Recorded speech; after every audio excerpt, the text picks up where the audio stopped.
Assalamualaikum warahmatullahi wabarakatuh. Sobat-sobat calon guru, selamat datang di channel calon guru. Sobat-sobat semuanya, berdasarkan dari pengalaman teman-teman yang telah ikut ujian P3K guru di tahap 1, khususnya di kompetensi teknis, itu salah satu materi yang diujikan pada bagian pedagogik itu adalah kesulitan belajar dan tindakan kita sebagai guru bagaimana gitu teman-teman. Jadi jika murid kita itu ada kesulitan belajar berbagai macam kasusnya, itu tindakan kita sebagai guru itu seperti apa. Nah, di sini nanti kita akan berbagi contoh soal yang kemungkinan nanti akan keluar dan sering keluar teman-teman. Bagi teman-teman yang nanti akan mengikuti seleksi P3K guru untuk yang hari berikutnya. Nah, sebelum di sini kita lanjutkan untuk ganti soal, di sini kita brainstorming dulu teman-teman ya. Beberapa detik gitu, kita ingat kembali materi terkait tentang kesulitan belajar dan juga tindakannya. Nah, di sini teman-teman, makna dari kesulitan belajar itu apa sih sebenarnya? Kesulitan belajar itu suatu kondisi yang sifatnya heterogen yang mewujudkan dirinya dalam bentuk kesulitan belajar di satu atau lebih fungsi-fungsi psikologis secara mendasar.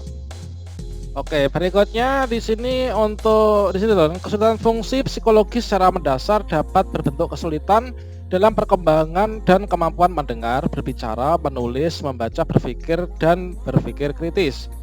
Kemudian kesulitan belajar ini mencakup kondisi berkaitan dengan kelainan persepsi, disfungsi otak secara minimal, kemudian disleksia dan apasia. Individu yang mengalami kesulitan belajar ini disebabkan retardasi mental, ketunarunguan, kebutaan cacat fisik, dan kelainan emosi serta kelainan perilaku tidak dapat dikategorikan ya dalam kelompok ini. Nah, berikutnya individu yang mengalami kesulitan belajar ini disebabkan faktor ketidakberuntungan di dalam kondisi lingkungan, perbedaan kebudayaan, ketidaktepatan sistem pembelajaran, atau konflik-konflik mental tidak dapat dikategorikan ya teman-teman dalam kesulitan belajar ini. Kemudian kesulitan belajar yang berasal dari faktor yang berada di luar individu tidak dapat dikategorikan dalam kesulitan belajar. Kemudian kesulitan belajar merupakan suatu kondisi yang tidak dapat disembuhkan, teman-teman. Nah, di sini akan tetapi apabila mendapat pelayanan intervensi yang tepat, maka individu itu yang mengalami sulit belajar akan mengalami kesuksesan dalam belajar berkarir. Kemudian berikutnya teman-teman, salah satu penyebab dari kesulitan belajar itu karena disfungsi otak yang terjadi secara minimal atau minimal brain dysfunction. Oleh sebab itu, otak merupakan perangkat yang penting dan berpengaruh terhadap keberhasilan manusia dalam melakukan berbagai kegiatannya, termasuk juga kegiatan belajar. Perkembangan sosial anak sangat dipengaruhi oleh proses perlakuan atau bimbingan orang tua terhadap anak dalam mengenalkan berbagai aspek kehidupan sosial atau norma-norma kehidupan bermasyarakat serta mendorong dan memberikan contoh kepada anak ya, bagaimana menerapkan norma itu dalam kehidupan sehari-hari. Proses bimbingan orang tua itu lazim disebut dengan sosialisasi. Biar melalui perkembangan atau hubungan sosial, ini baik orang tua, anggota keluarga, orang dewasa atau lainnya, maupun teman yang bermainnya teman-teman, anak mulai mengembangkan bentuk-bentuk tingkah laku sosial pada si anak ini. Bentuk-bentuk tingkah laku sosial ini ada sebagai berikut ini. Yang pertama itu anak bisa saja membangkang teman-teman, yaitu negativisme. Nah, ini istilah-istilah yang teman-teman perlu hafalkan ya ini ya. Pembangkangan, negativisme yaitu bentuk tingkah laku melawan. Kemudian agresi itu adalah menyerang balik secara fisik ya, non verbal maupun kata-kata. Kemudian berselisih atau bertengkar yaitu quarreling. Kemudian menggoda atau teasing dalam tingkah laku agresif. Kemudian persaingan atau rivalry, kerjasama, cooperation yaitu sikap mau kerjasama dengan kelompoknya. Tingkah laku berkuasa ini teman-teman, kemudian mementingkan diri sendiri atau selfishness. Simpati yaitu sikap emosi yang mendorong individu untuk menaruh perhatian terhadap orang lain. Berikutnya teman-teman, dari kesulitan belajar dan tindakannya. Contoh teman-teman untuk soal nomor 1. R adalah siswa kelas 6 SD yang pintar dan sangat rajin menolong ya. Ayah R ini sudah meninggal dan ibunya mencari nafkah sebagai pedagang kue untuk mencukupi kebutuhan anak-anaknya. Seringkali R ini nggak masuk sekolah teman-teman. Nah, karena harus membantu ibunya ya berjualan.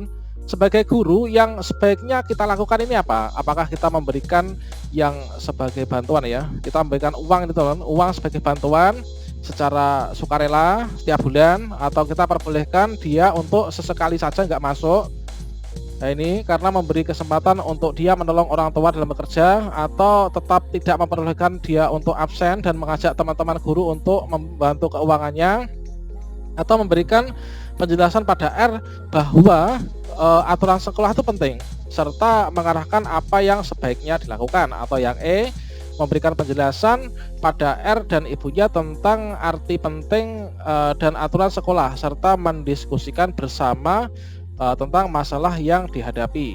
Nah dari hal ini teman-teman, kira-kira jawaban yang paling tepat ini apa?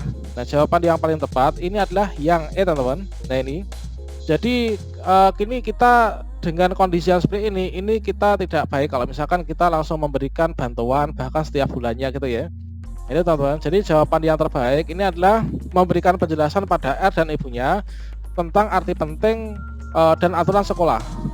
Nah ini belajar dan aturan sekolah dan mendiskusikan bersama tentang masalah yang dihadapi. Kalau misalkan sudah ketemu masalah yang dihadapi, berikutnya nanti akan dapat dicari untuk penyelesaiannya teman-teman. Kemudian untuk yang kedua, pada rapat desa yang dipimpin kepala desa sedang mengidentifikasi program desa yang akan didanai melalui dana desa. Sebagai guru, program apa yang akan Anda usulkan? Nah, misalkan kita dalam kondisi yang seperti ini, ini apakah kita mengusulkan bangun fasilitas umum untuk memfasilitasi anak usia dini, karena di desa itu belum ada fasilitas anak usia dini, atau perbaikan jalan antar dusun agar transportasinya lancar, atau mungkin memperbaiki tempat ibadah, kemudian memberi beasiswa bagi anak kurang mampu, atau pemberian modal usaha dan pelatihan kewirausahaan. Dari sini kita baca kembali untuk soalnya. Ini adalah pada rapat desa dipimpin kepala desa sedang identifikasi program desa yang akan didanai melalui dana desa. Nah di sini sebagai guru, program apa yang Anda usulkan? Nah ini jawaban terbaik ini adalah kita membangun fasilitas umum untuk memfasilitasi anak usia dini, karena di desa tersebut itu belum ada fasilitas untuk anak usia dini teman-teman. Ini adalah kita dari sudut pandang yaitu seorang guru. Nah selanjutnya untuk soal yang berikutnya, nomor 3. Nah di sini ada siswa yang kurang bergairah belajar di kelas Anda. Terkait dengan hal ini, tindakan yang Anda lakukan sebagai guru ini seperti apa? Nah ada siswa kurang bergairah dalam belajar ya. Apakah kita biarkan saja karena sangat mungkin siswa tersebut tidak berminat ya pada mata pelajaran? Kita ingatkan, namun bila tidak ada kemajuan, kita abaikan. Fokus pada siswa yang ada kemajuan. Berarti sing goblok ditinggal, sing pinter dilanjut nih. Kemudian membangkitkan semangat siswa untuk belajar walaupun kemajuannya dikit. Atau yang D, menggunakan berbagai cara untuk membangkitkan semangat belajarnya. Atau yang E, memahami kondisi siswa itu, berusaha terus menemukan cara membangkitkan semangat belajarnya. Nah ini teman-teman jawaban yang terbaik ini berdasarkan dari brainstorming materi yang di awal tadi kita telah ingat kembali. Ini apa? Berarti jawabannya untuk nomor 3 ini adalah yang paling tepat adalah yang E teman-teman. Yaitu jika ada yang seperti ini kasusnya, siswa kurang bergairah belajar, ini kita harus memahami kondisi siswa itu, kemudian berusaha untuk menemukan cara untuk membangkitkan semangat belajarnya itu seperti apa. Karena di sini ada kata kunci yaitu semangat belajar ya, gairah belajar. Nah ini teman-teman. Berikutnya untuk yang nomor 4. Seorang anak berminat pada kelompok peminatan bidang IPS ketika memilih studi lanjut ke SMA. Namun orang tua bersikukuh agar anaknya milih peminatan pada bidang IPA. Nah, kemudian orang tua menginginkan anaknya menjadi dokter agar masa depannya terjamin. Menurut si anak, ia merasa nggak mampu ya jika studi lanjut ke dokteran dan kurang meminati mata pelajaran ilmu biologi, matematika, serta fisika kimia. Sebagai wali kelas, kita melakukan apa? Ya di sini, apakah kita itu menasihati anak untuk patuh pada orang tua yang telah memilihkan masa depan kepada dia, atau memberikan saran kepada orang tua dan si anak untuk mengenali secara objektif kemampuannya, kemudian menyarankan ke anak untuk menyampaikan kepada orang tua dirinya nggak minat, atau melakukan kunjungan rumah dengan membawa data prestasi si anak, atau bersama guru BK Anda sebagai wali kelas akan memfasilitasi pertemuan antara orang tua dan siswa. Nah kita diskusikan bersama. Atau yang E, bersama guru BK Anda sebagai wali kelas akan memfasilitasi pertemuan antara orang tua dan siswa. Anda akan mendiskusikan bersama-sama dengan menggunakan data sebagai dasar keputusan objektif. Nah, di sini ini adalah anak inginnya ke IPS, orang tua inginnya anak jadi dokter. Maka kalau misalkan kita biarkan nanti nggak akan ada titik temu. Maka kita sikapnya ini yang tepat yang mana, teman-teman? Sikapnya yang tepat ini adalah yang E ya. Jadi kita ke sana sebagai wali kelas memfasilitasi pertemuan anak dan orang tua. Kita juga harus membawa data, yaitu membawa guru BK untuk meyakinkan supaya nanti keputusannya ini bisa objektif, teman-teman. Nah, untuk soal yang berikutnya, di sini untuk soal yang kelima, seorang peserta didik mampu mendengarkan informasi yang disampaikan oleh guru, tetapi pada saat ditanya ia nggak mengerti apa yang ia dengar tadi. Peserta didik itu mengalami kesulitan gangguan belajar dalam hal apa? Apakah kesulitan akademis, ataukah gangguan simbolik, ataukah gangguan non simbolik, ataukah gangguan sosial?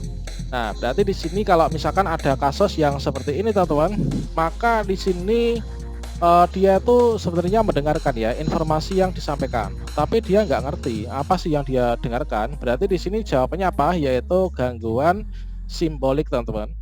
Oke, ini teman-teman. Kemudian kita lanjutkan untuk soal yang berikutnya. Perbedaan antara konseling dan wawancara itu terletak pada maksud dan tujuannya. Sedangkan di sini tujuan dari konseling itu apa, teman-teman? Apakah membantu siswa agar dapat memecahkan masalah pribadinya, atau membantu siswa agar dapat melakukan penyesuaian diri dengan lingkungannya, ataukah membantu siswa agar dapat mengatasi kesulitan belajarnya? Nah, ini. Kemudian apakah membantu siswa agar memperoleh informasi tertentu? Nah, yang dimaksud dengan konseling itu adalah mengatasi kesulitan belajar anak.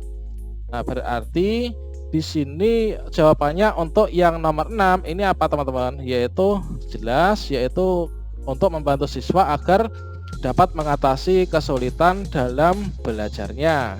Nah, ini, teman-teman. Oke, berikutnya kita lanjutkan untuk yang berikutnya.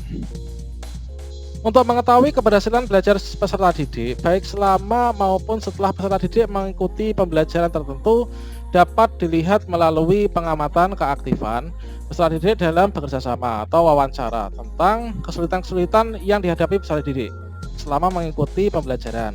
Pernyataan yang dapat menjelaskan memberikan penjelasan tentang hasil wawancara atau pengamatan. Nah, hasil wawancara atau pengamatan adalah yang mana? Mengapa peserta didik tidak aktif dalam mengikuti pembelajaran? Bagaimana proses pembelajaran yang dilakukan agar efektif? Apakah kompetensi awal peserta didik untuk mengikuti pembelajaran memadai? Ataukah mengapa peserta didik ini memberikan respon negatif ya atas pelaksanaan? Maka di sini jawabannya apa, teman-teman? Yaitu yang mengindikasikan, yaitu memberikan penjelasan tentang hasil wawancara dari pengamatan. Maka di sini jawaban yang paling tepat ini adalah yang D. Mengapa peserta didik kita memberikan respon negatif atas pelaksanaan pembelajaran yang dilakukan? Demikian sobat-sobatnya sedikit berbagi pada hari ini, semoga bisa sedikit membantu ya.